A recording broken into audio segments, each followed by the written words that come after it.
السلام علیکم ناظرین، ایک اور خوبصورت میسیج کے ساتھ پیش خدمت ہے۔ چینل کو لائک کرنا، شیئر کرنا اور سبسکرائب کرنا نہ بھولیے گا، شکریہ۔ 7 ایسی چیزیں ہیں جن کو اختیار کرنے سے گھر میں خوشحالی آتی ہے۔ پہلے نمبر پر قرآن پاک کی تلاوت کرنا۔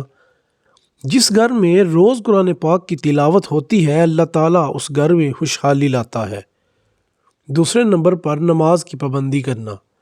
جس گھر میں 5 وقت کی نماز ادا کی جاتی ہے یا نماز کی پابندی کی جاتی ہے، اللہ تعالیٰ اس گھر میں خوشحالی لاتا ہے۔ تیسرے نمبر پر اللہ تعالیٰ کا شکر ادا کرنا۔ ہمیں اللہ تعالیٰ کا ہر حال میں شکر ادا کرنا چاہیے۔ جو چیز اس نے عطا کی ہے اس کا شکر ادا کرنا چاہیے، اور جو نہیں دی اس کے لیے دعا کرنی چاہیے۔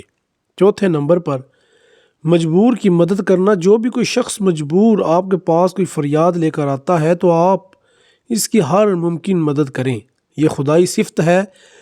5ویں نمبر پر گناہوں سے توبہ کرنا۔ ہمیں ہر حال میں ہر وقت استغفار کرتا رہنا چاہیے اور اللہ تعالیٰ سے ہر وقت آسانیاں پیدا کرنے کی دعا کرنی چاہیے۔ 6 نمبر پر اپنے عزیز رشتہ داروں سے اچھا سلوک کرنا۔